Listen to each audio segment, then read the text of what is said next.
2 months ago, we moved back to Pakistan after living in California for 23 years. A lot of people ask us the question, everybody is trying to move outside Pakistan, why would you come back? There is no short answer to this. Everybody's situation is different. But I do believe, honestly, that Pakistan provides such a great opportunity right now for professionals in their respective fields to come and help the ecosystem in Pakistan. My own journey has been very varied.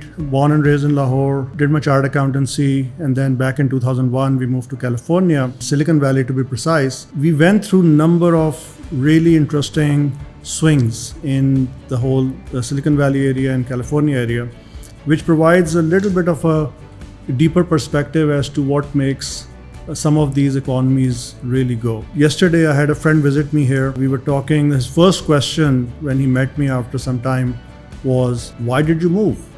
Who comes to Pakistan?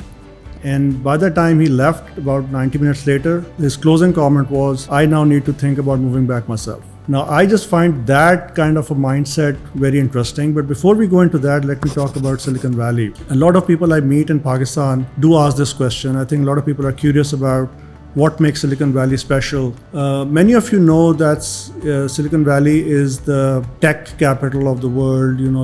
The companies that you hear all the time, the Googles, the Apples, Oracles, and they've all either headquartered in Silicon Valley, were founded in Silicon Valley, or are based in Silicon Valley. There is a number of factors that go into building Silicon Valley and the way it is now.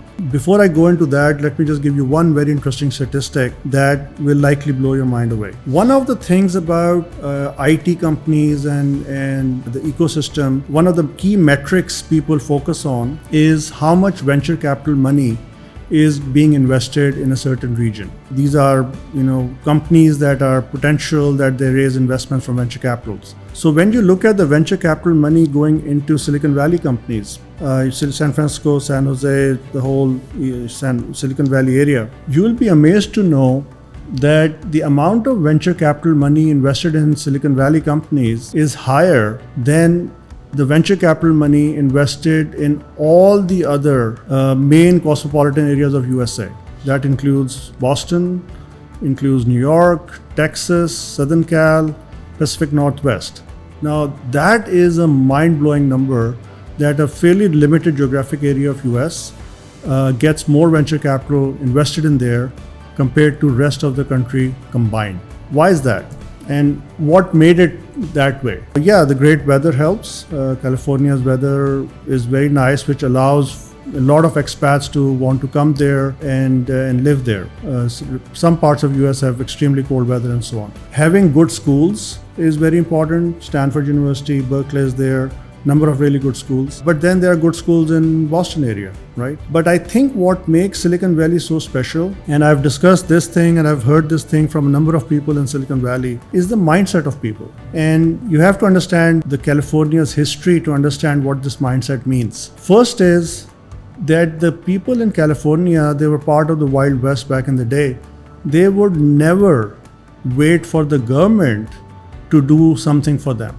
If they had a problem, they'll try to fix it themselves.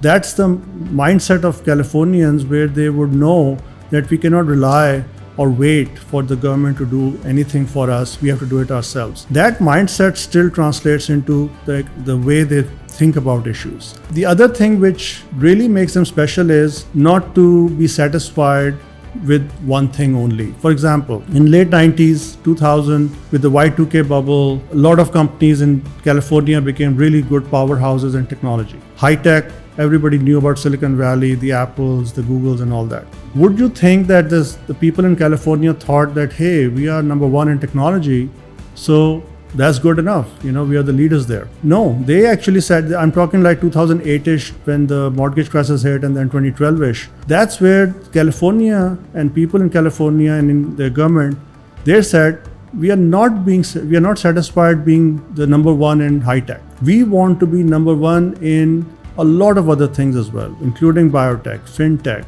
agri-tech.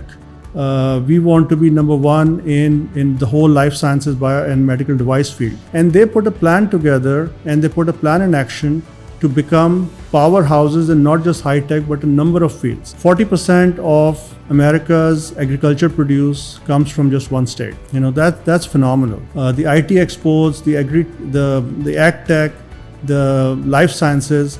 California decided they don't want to be number one in just one, and they wanted to be in everything. I think that mindset of never being satisfied with just one thing, that drives a lot of innovation that happens in California, and especially in Silicon Valley.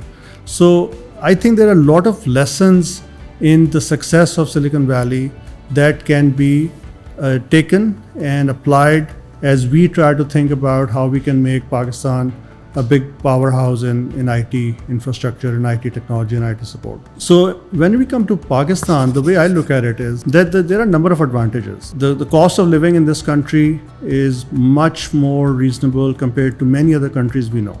There are a number of educated people, the schools, the population is very high percentage of young people. There are challenges, right? A lot of our people are not as productive as they can be. They are not as trained as they can be. But it provides us as a base on which we can build on. When it comes to IT side, there are a number of really solid positives. Pakistan has very high percentage of professionals who work as freelancers. I think we're ranked number 3 in the world in number of freelancers working in the IT industry. And then we have, about, I think 2021, 22, when the figures were available, our IT exports were close to $2.6, $2.9 billion.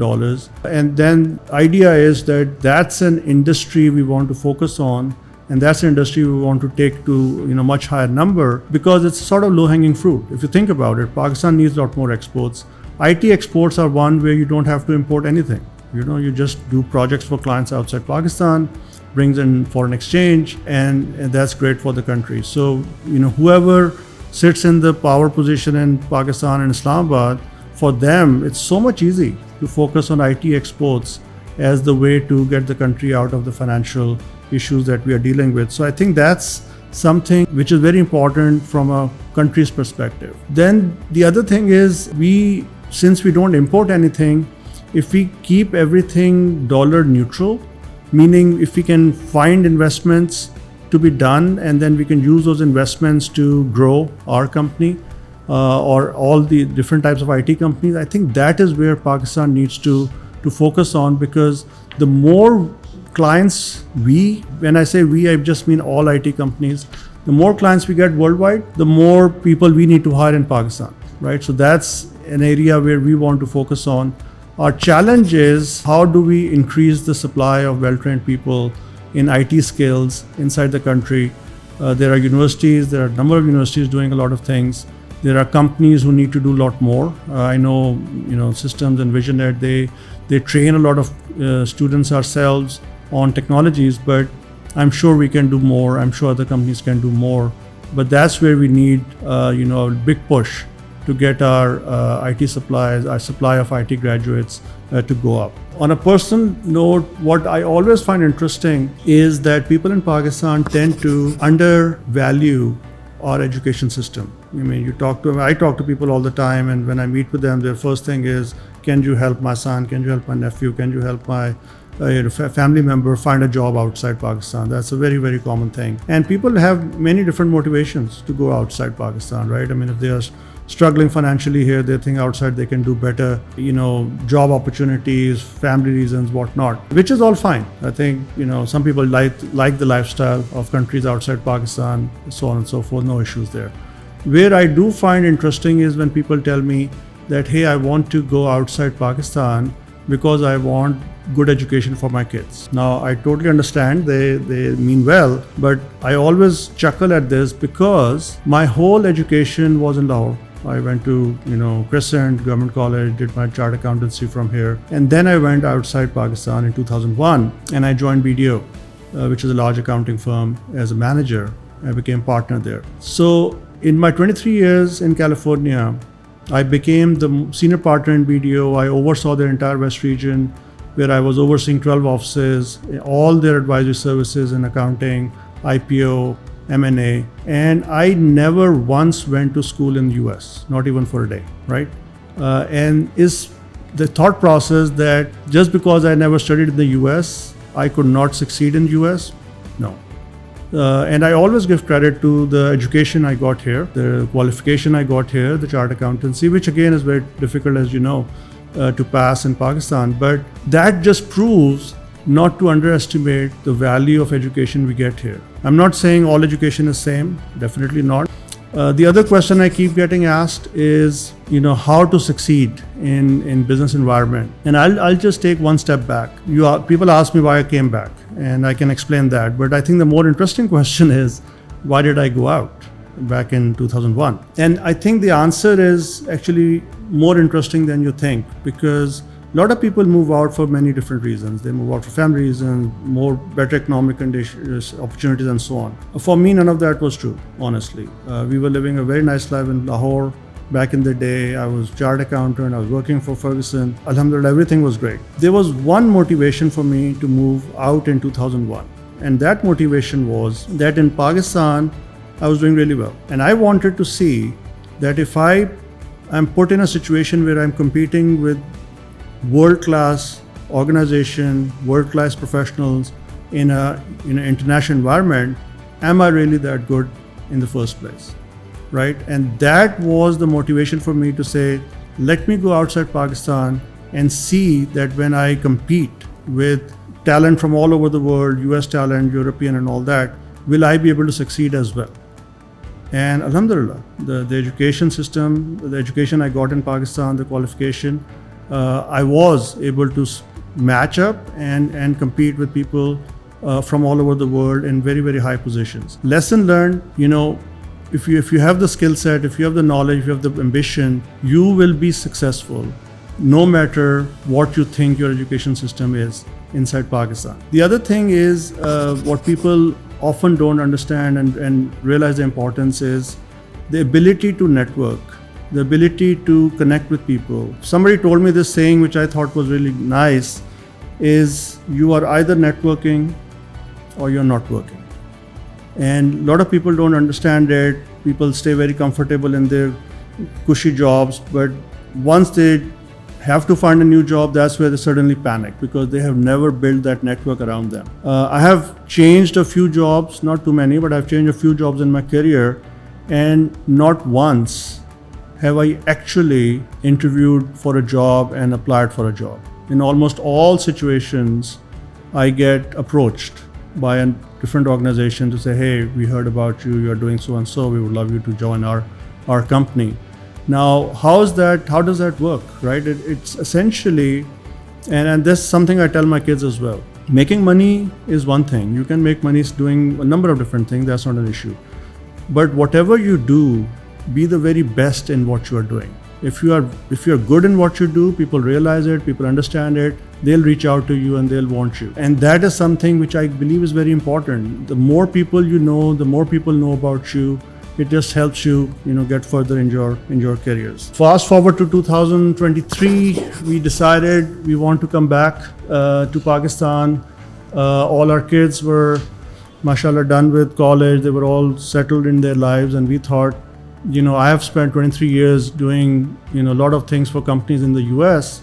And I said, I have probably another 10, 15 years left in my productive life. So might as well do something for the country that give me the opportunity. Started me off in my career, in my education. And that's where Systems and Visionet comes in. Pakistan has a lot of IT companies. And I think there's a case and there's probably a question on what has made this company so successful in growing, and why aren't there more systems type companies in Pakistan? And I think the answer is some may not work out, some work out, but they were not afraid to take chances. They were not afraid to go into new territories. They were not afraid to take chances on new business lines that may or may not have worked.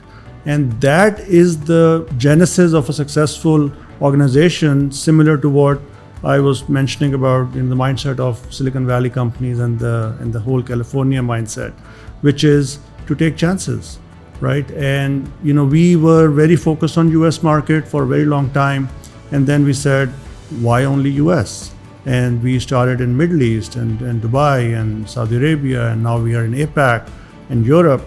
And I think that is the mindset of growth which has fueled this company's success. Then the other thing is in maintaining our corporate DNA. One of the things that System does really well is whenever we go into a new location, we still take a leader from one of our existing locations and put that person in a new location, so that when we grow in that area, the DNA of the company, the corporate culture remains intact. So I think that has been really helpful in our growth in Middle East, in Europe, and now hopefully in APAC. But that gets me really excited is the fact that this company, unlike some other I've seen, is very, very growth focused, very open to ideas, not averse to taking risk, but at the same time trying to do what's best for not just our stakeholders, but for overall IT environment in our country and in our ecosystem. One of the things I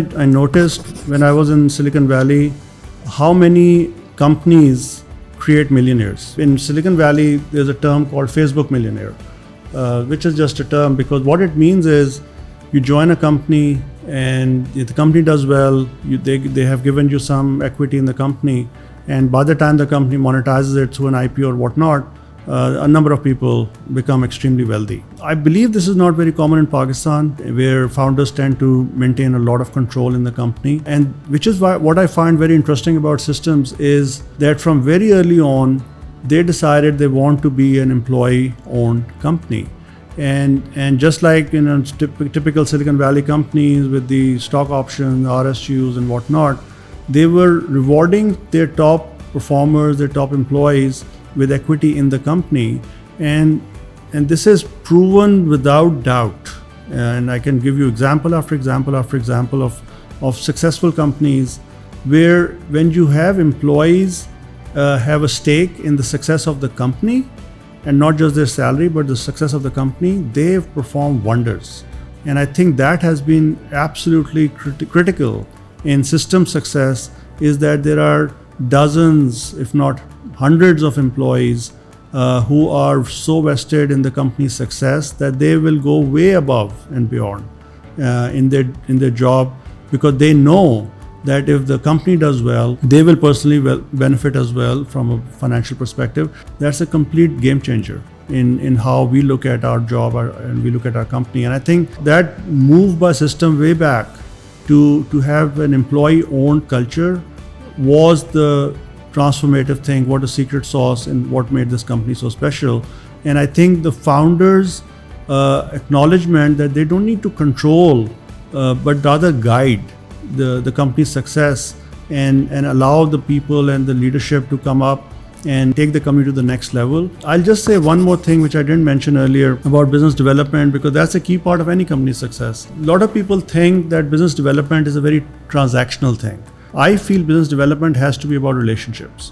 When people trust you, they know what your capabilities are, they trust you, and they will call you to just discuss, this is my problem, how can I solve this problem? If you're a problem solver, you will have a lot more success in building your portfolio compared to just being transactional. Some of the best business development people I worked with over my career are people who are just very, very open to helping their network. Whether it makes them any money or not is irrelevant. Whether we are a technologist, whether we are a computer programmer, what we do on a day-to-day basis will help sell what we are trying to do for our clients. So business development is not just one person or two person job, it's everybody's job in the company, and you have to project that every single day in your lives. So one of the things I do get asked often is, what was the secret sauce of Systems growth to open up the company and be willing to take chances and go into new locations, new businesses, new geographies, knowing fully well that not everything will succeed, right? So back in 2014, almost entire revenue of Systems was coming from clients in the US. 2023, 15% of our revenue is from clients in Pakistan, and we are being very selective for many reasons on which clients we work in Pakistan. But 85% of our revenue comes from clients outside Pakistan, out of which about 50% plus minus is Middle East, the rest is Americas and Europe. And we feel that our ability to penetrate new markets successfully has positioned the company in the spot it is in. And one of the reasons is essentially comes down to leadership. If the leadership is open to trying out new ideas and embrace change, they can be much more successful compared to leaders who focus on just trying to maintain their leadership in one niche. What makes Silicon Valley so special in the whole IT ecosystem, I think that same risk-taking, embrace change, embrace cutting-edge technologies is the mindset that has helped Systems grow. Our leadership, if you look at the story of the CEO of the company, completely systems trained, came out of college, joined Systems, and then rose up to become CEO, is a much different type of story than you hear from most other companies in Pakistan, where the founders try to maintain control. And we have always been a very employee-driven, employee-owned company, which is a much different DNA. And I think the ability for the company to constantly pivot and embrace whatever new is coming has allowed it to become where it is in terms of Pakistan's IT ecosystem. And I think that's important for people to understand that we have to empower our people to come up with ideas. I mean, if anybody expects that only one person, the CEO or the CTO, is the only one who can come up with ideas, that mentality does not work. You have to empower people to come out with ideas. You discuss them, some of them you like, some of them you may not like, but at least have a culture in the company where people are not shy to put up good ideas, bad ideas, and just open up their minds and share, because that's how we will be on a path where we want to grow and we want to be the next level. I mean, Systems right now is at a certain point, and I think if we do things right, if we execute on our strategy, we will be, inshallah, much bigger in the next 5 to 10 years. And that's where we want to be, because we feel that Systems could be a shining example for Pakistan across the world. And we want to be that. We want Pakistan to be known for the high quality work we do for clients all over Pakistan. Some of our competitors are much bigger global companies, and that excites us because we want to close the gap. We want to be at that level where we are employing hundreds and thousands of people. And that's a growth mindset we have. And I think some of the new technologies that are coming up, some of the technologies we are working on with our clients internally as well, those will transform a lot of the work we do. I think it's safe to say 5 years from now, a lot of us will be doing our job very differently, because we will be using the technologies that are being developed right now. So these are very exciting times for both the company, for both Pakistan's IT ecosystem, and for me personally, because as I said, I've worked in US for 23 years. Coming back to be able to have an opportunity for a company like Systems and help with their getting to the next level is extremely exciting. That really gets me excited when I wake up every morning and come to work, is the chance to help not just this company, but the whole IT ecosystem of Pakistan get to the next level.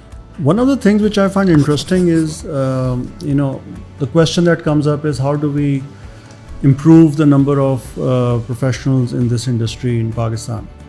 And I think where we have to take a fresh view is not to restrict ourselves on only top tier schools, CS grads, IT grads or EE grads. What we need to do is look at it more holistically. And I think one of the initiatives that Systems is doing, which I find is very, very interesting, is that they are opening up to smaller cities, schools that we don't normally think about when we're looking for hiring graduates in a company like Systems, and opening our lenses to people from non-CS, non-IT, non-computer science, non-EE majors, humanities majors, and as long as they have the passion and the cognitive skills to be successful in this, to hire them, train them ourselves, and then make them, and again, when we talk about AI, Gen AI and all those fields, it does not mean that it will only require CS grads. There are people, like if you're designing, creative things, user interfaces, some of these new technologies require a lot more than just computer science skills. That's what Systems is now doing, is going into smaller cities, smaller schools, finding the talent, training it them ourselves. And I think that's phenomenal because, just assuming that just because you go to a top tier school in Pakistan in a CS, that you are the only ones who can be successful in IT industry is a fallacy. We have to open our lens, and we have to, bring people from diverse educational backgrounds into companies like here, and then train them ourselves in some of the tools that they will need to be successful. I think that the program is called SysGenius. Check it out, because I think that's a phenomenal and hopefully game-changing way in which the IT ecosystem in Pakistan can get a huge boost, because we are not going to limit ourselves to the number of IT graduates in a year. I really liked when I was explained about this program, and I really hope this program is successful, because this could be a good role model for many other companies and many other institutions to follow and bring more people into the fold in terms of some of the new technologies we are going to implement.